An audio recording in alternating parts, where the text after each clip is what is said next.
quite embarrassing because I'm too small for the lectern, so I can't actually see the screen, so please do bear with me. I'm delighted to be talking to you today about parental engagement and communication. It is a topic that I'm really, really passionate about, not just having been a marketing director, but also as a parent. And as we know, when you are a parent, you come across lots of other parents. So I find it really fascinating.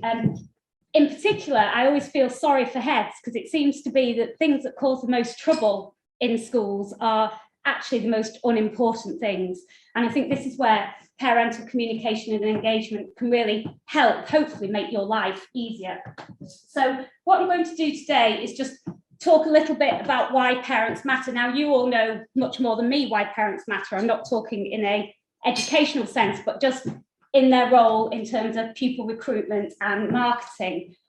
We've conducted some research with parents ourselves, and I just want to run through that with you because I think there's some interesting stats in there which I hope you'll find useful.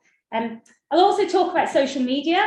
I don't think you can have a topic on parental engagement and communication and not mention social media in today's world.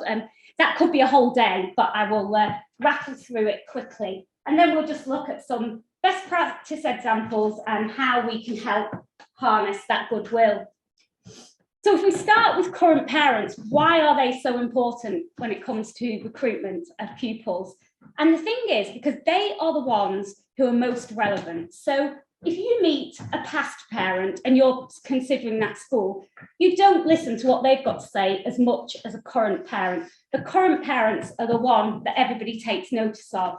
And equally, if you're looking to fundraise or just your general reputation, you don't want your current parents telling your happy past parents, oh, it's gone down the pan, that school, it used to be really good. So it's really important that we keep these current parents happy. And there's a customer service stat that gets rolled out all the time, and that's that if somebody has a good experience, they tell 9 people, and if they have a bad experience, they tell 16. So one of the problems often in the context of schools is a lot of the good experiences belong to lots of children. So it might be the hockey team have won a tournament. So then those parents might not share that because it's not their child was in the team, but it doesn't directly relate to them.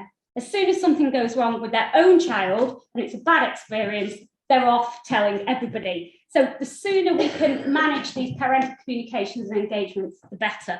And you see I've put up there the customer journey, and this is just something that's quite interesting because it's evolved over time. The traditional model was the AIDA model of awareness, interest, desire and action. And now with social media, that's got far more complicated and a longer journey. And we are aiming for all our current parents to be advocates. We want them to be singing the praises of our schools. So how do we do it? So just moving on to the research that we conducted, and this was completely independent, so it didn't come to parents via the school, it came via us. It was an online survey to 144 different schools were represented. Split was about 80% independent, 20% state, and the same again with prep and senior. And we then drilled down into this and did individual qualitative interviews with a further 14 parents. And this was to try and get some more information behind the data, what they were saying, what actually did they mean, because they've ticked a box to say yes or no, but we wanted to know how we could actually use this and help you in your school. So some of the key findings, we looked, it was conducted in the summer this year, and what we looked at was parents' evening, online versus face-to-face, views on how the school communicated, and there's some chat earlier today at the break about, oh, would parents be cross if we had another app? So that, the number of emails flying around. And we asked for the views on post-pandemic communication and engagement. And at this point, if I was more technical, I would do a poll, but because I can't reach the screen, I'm not going to. But I just wondered if anyone would like to, if we just had a show of hands really in the room of people, which do you think would have been most preferable when we talk about parents' evening? Would you online, hybrid, or face-to-face? I don't know who would go for face-to-face.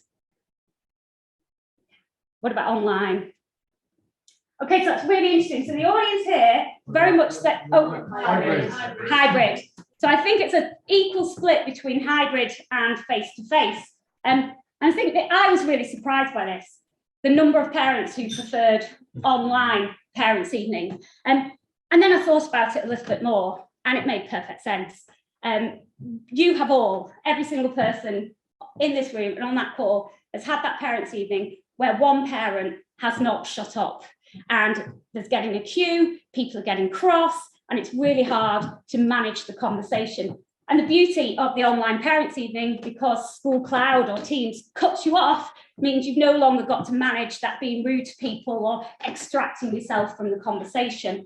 And it was really interesting how appreciative parents were of the online parents' evening. They said it was so much more efficient, it was quicker, it saved a lot of hassle. And an interesting stat when we talked about the hybrid was what was coming out of it was that people wanted the best of both worlds. And what that was they liked the online parents' evening, they liked being able to have, quick appointments, no hassle, in the comfort of their own home.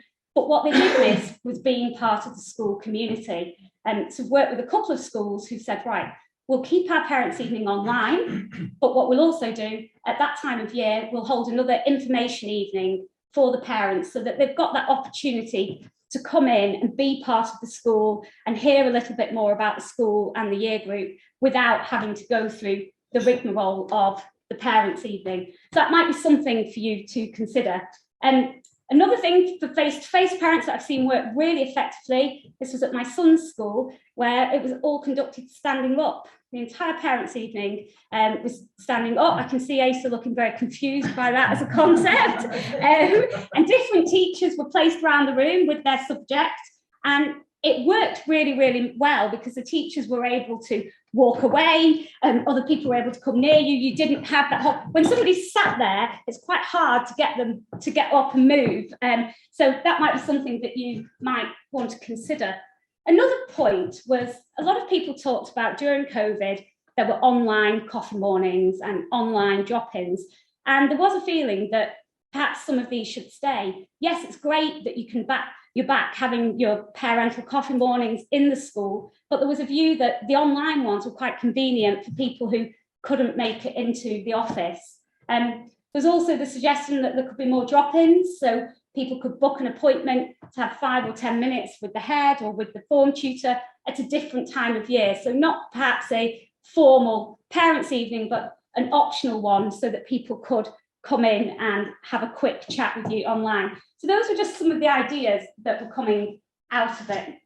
We then moved on to parental communication, and the average weekly emails was 3 to 5, and people seemed happy with this number. So I don't know how this compares to your school. I think in September there seemed to be a lot more than that, and we conducted the survey in the summer. So I don't know whether if we would conduct it now, that 3 to 5 might have gone up. And you can see here, there's lots of different comments people were making, but the one that I really want to draw your attention to is the top one about the way the email system works, because this is something that is happening in so many schools and is so easy to fix. If, for example, you use iSams or Firefly or Operoo, you'll probably send an email out and it will say, "Dear whoever, please see attached details from the head of year 7. Now, you then click on that and it takes you to the letter. Now, if you're a parent and you have got a geography field trip coming up in 3 weeks' time, bear in mind, based on this, you've then had another 15 emails from the school. You want to just quickly check what time that trip is.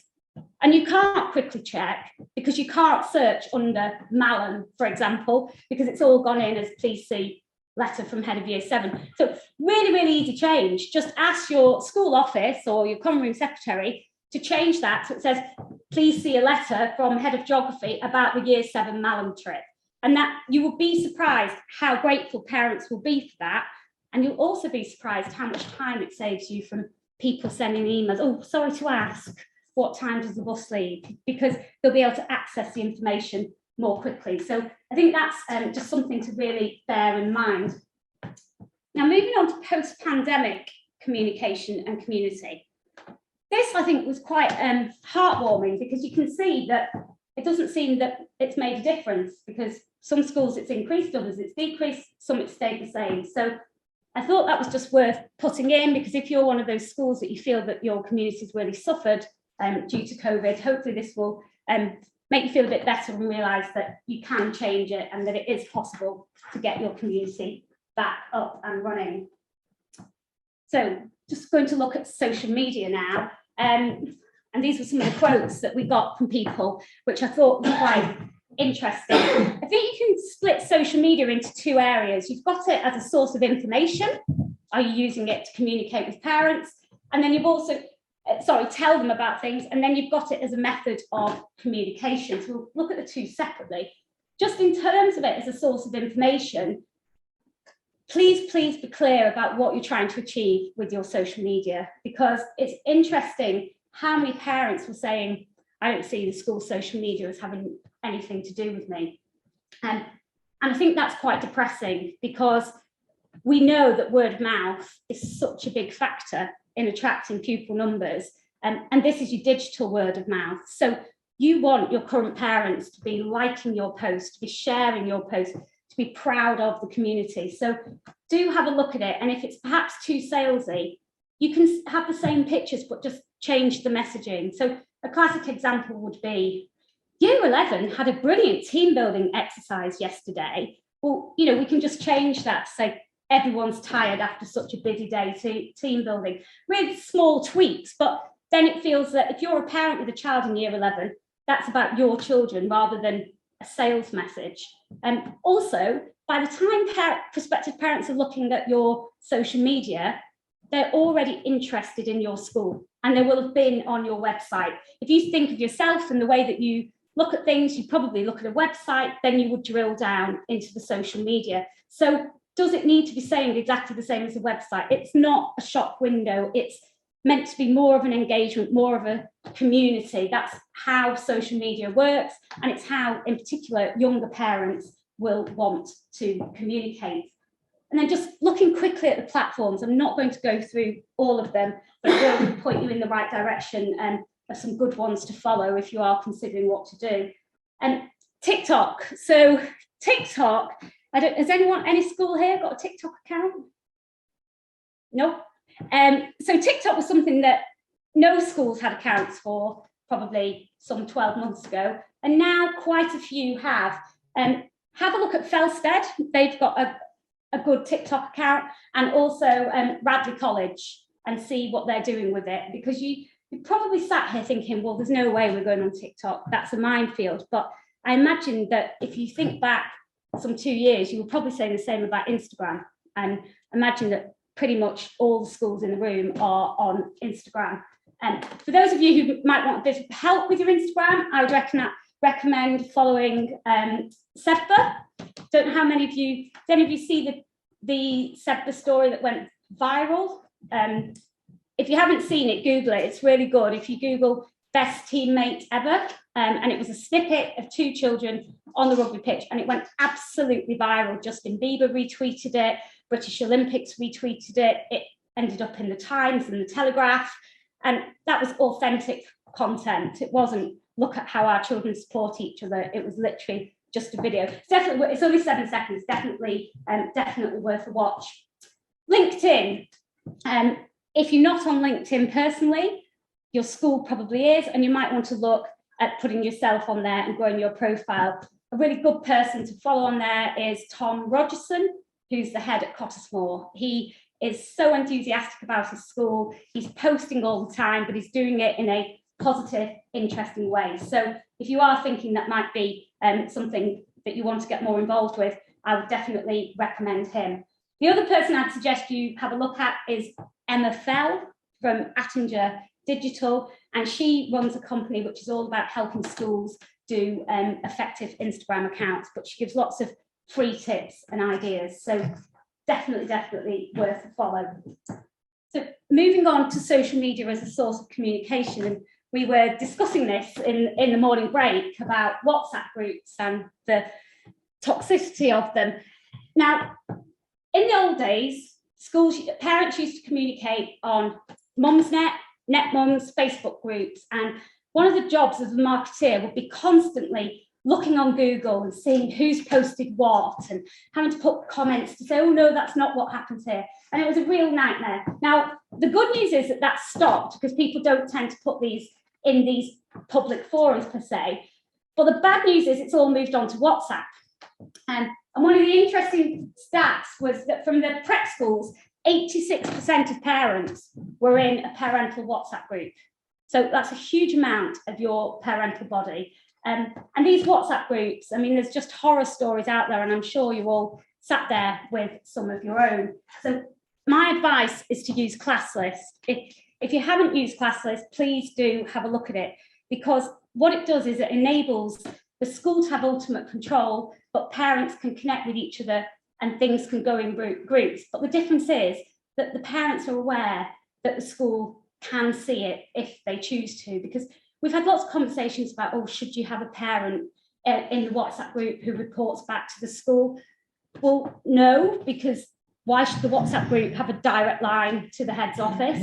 And there's also been, does somebody from the school go in the group? Well, again, no, because if they're all having a rant about something, do you want to be answering queries about that and sticking up for the school at 9:30 on a Friday night? And the answer is no. So I really would suggest having a look at ClassList, and also look if there's other ways you can communicate, because the WhatsApp group, of the 14% who weren't in one, 7% said they didn't know about one, and the other 7% said they'd chosen to leave. I've recently left my daughter's WhatsApp group because it was toxic and I wasn't happy with the kind of comments that were being made in it. But what I have said is I need the school to give me that information so that the fact I'm not in the group doesn't matter. So a classic one will be a fixture and some child on the bus messages their mum and says, we're going to be back half an hour late. And then that parent puts it in the WhatsApp group. So that gives the WhatsApp group validity. There's a reason to be in that group. I've just found out the bus is going to be half an hour late. There's no way my daughter would have bothered to message me. Great. This is where we need to get the schools doing more. They, now with all the different platforms that we've got and smartphones being everybody having one, we need to be getting that message to parents so that the parents who aren't in the WhatsApp group aren't missing out on information. Think of it really like a fire and getting rid of the oxygen. Let's get rid of any information in the WhatsApp group that's useful. If we're getting it to people in another way, we don't need to worry about it. So I think that's something to bear in mind. I think particularly at the prep school level, WhatsApp groups can be doing a lot of collateral damage. And as I say, if you can get away from them, then great. And it was quite interesting hearing Asa talk about the duck and the quacking and the feathers, and you might want to just look at your school WhatsApp groups, because even if they're unofficial, the chances are they're using the school logo, and there'll be a person running that group who is acting as the voice piece of the school. So you might want to just say to your parents, you don't need to be in this group, it's unofficial, it's not, great if that's what you want to do, but you don't want people seeing that as where you go to with your opinions and your comments. And then just moving on from that, when we talk about opinions and comments, I just want to talk about parental surveys, because I think they're one of the most powerful tools when it comes to parental engagement and communication, and particularly if you've got certain vocal parents. And there was a situation with a school recently where all the parent reps from every year group said that the school needed to do something, and they got the opinions of all the other parents, and this was the parental view. And all those parental reps were, in their eyes, telling the truth. However, when we did a parental survey, the reality was that they were just in an echo chamber with their friends. And the actual view of the whole parental body was that the school, the changes the school was planning were absolutely right. So parental surveys can be really, really useful, because they can also help you communicate why you're making change. They're also really useful in that they can give people a bit of a heads up, a bit of a, oh, maybe a change is afoot, we're being asked about this. So a good way to set the scene. Just a couple of words of warning: if you are doing your parental survey, think very carefully about how many free comment boxes you're going to have. And you'll be surprised the number of parental surveys that have been on school uniform, and then in the comments box, people have put all about the food. So you might not want a comments box, or you might want to say, if you have got a specific issue, please make an appointment to come and see me. Because these parents may not have complained or gone to the class teacher, but suddenly when they've got a survey and an empty box, they're coming out with all kinds of things. And again, If it's anonymous, that's very frustrating for you because you can't follow up with them. But equally, if it isn't anonymous, you might find yourself suddenly with 15, 20 things to follow up, none of which are really important and none of which people would have got in touch with you for had they not done the survey. So that's just something to bear in mind when we're looking at surveys. So just coming on to harnessing goodwill, it needs to be two-way. I know that lots of schools have portals and you can put on their merits, endorsements, whatever you call them in your school. The only time the teacher tends to get in touch with you directly is to tell you something bad, is to say, you know, your child's now been in the head of year's office or they've had a really bad day. They might be giving your child commendations and merits, but they're not telling you directly. So if we can try and encourage a little bit more positive communication, do a quick email saying, wow, Jack worked fantastically in geography today, wasn't, you know, great to see him so enthused. You will be surprised how happy parents are with that tiny little quick one-line email. And equally, it starts to bear fruit because it becomes that parents then start to thank you. It changes the culture. So instead of, you know, you speak to most parents and they'll openly admit that the only time they ever email the school is if they're cross. You know, so if we can encourage a bit more positive communication, that can be really, really useful. And the other one that is a tricky one to talk about in a room full of educators who are all going to be far better at spelling, punctuation and grammar than me is copywriting. And when I talk about this, I'm talking about it in the context of positivity. So if you've just brought in a new system, a new portal, you have done that because you think that that is the best system for your children in your school and that's in their best interest. Now, the letter that goes out to parents probably doesn't say that. It probably says, we are moving over to this system. This is your login. This is where you will find X, Y, and Z. So sell it positively. This is your opportunity as parents. You've now got access to this additional information. Isn't this great? Isn't this marvelous? It's another example of how we as a school are communicating with you and helping you. So a bit more of a positive spin on things would be really, really helpful. The other thing, this sharing good news. Share good news on social media, but try not to make it look like it's just for marketing purposes, because that can really turn off parents who, if it was more about their child, they'd be happy to share. And in the same way that these people hang around together outside of school, they also hang around together online in their digital communities. So just for a few to end, just a few best practice ideas. The top one was something I'd never seen before, and you might all be familiar with it, but I thought it was worth mentioning. And this was a company that sold a bench for year 6, and the children had to build the bench and could also inscribe their name on it. So a really lovely legacy gift, you know, gets buy-in from everybody and can sit in the playground for the whole year. So I thought that was quite an interesting one. Podcasting, I don't know how many of you have gone down that route yet. It's actually very simple and easy, and I'm not a technical person. Simon Jones from Bonjour, who set out his career, he was a school photographer. He now works solely on this, working with independent schools. He has lots of free advice and tips on his website if you were looking at podcasting. And I would recommend, there's the Millfield Way is probably a good one to have a listen to, and also Downhouse have quite a good one. So definitely something to look at. Individual postcards to children to recognise success, that's the same as the email. You would be surprised how many parents keep those cards and children keep those cards. Letter to the future self. This I think was something that I saw done by my son's school, and I thought it was very good in terms of engaging me as he'd left the school. And they gave me a letter at the end of year 11 that he'd written to himself when he was in year 7. It was quite depressing that nothing had changed. He was still talking about Nottingham Forest losing, but anyway, you know, reassuring. And wine and food at parents' evening. Now, that might sound very obvious, but parents are buying a luxury product. They want to feel like they're part of a community. They want to feel like there's something special about being here. They like the idea that the teachers are their friends. Now, obviously teachers aren't necessarily their friends, but they like the idea of it. So you will be surprised how many people mention wine and food at parents' evening as one of the things they think is really important. Parent and child buddies. This was seen this done in quite a few schools, where not only does the child get a buddy, the parent gets a buddy. And this, if it's done well, this can be great, because you can make sure you choose the right parent, rather than necessarily the parent who's the parent rep or on the PTA, because it's just an unofficial, oh, will you be the buddy to this family?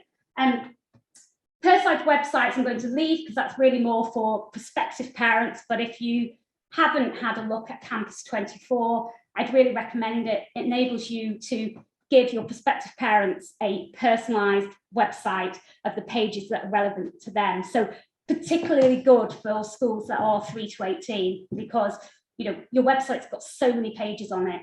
As a prospective parent, if I've got a 11-year-old, I'm not interested in the nursery or the pre-prep. And then the final thing really is events for leaving parents as well as children. And it's something that a lot of parents raise as something that they wish there was more of. But at the end of the day, they've spent a lot of money at your school, and they've taken their child there day in, day out for a long time. So if you can perhaps mark it, then that can be helpful.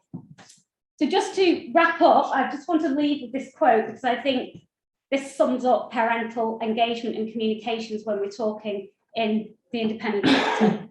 You can please some of the people some of the time, all of the people some of the time, some of the people all of the time, but you can never please all of the people all of the time. And I think we have to remember that in schools, every child is different, every family is different. So we never are going to please everybody. So that is all from me, unless anybody has got any questions. Thank you.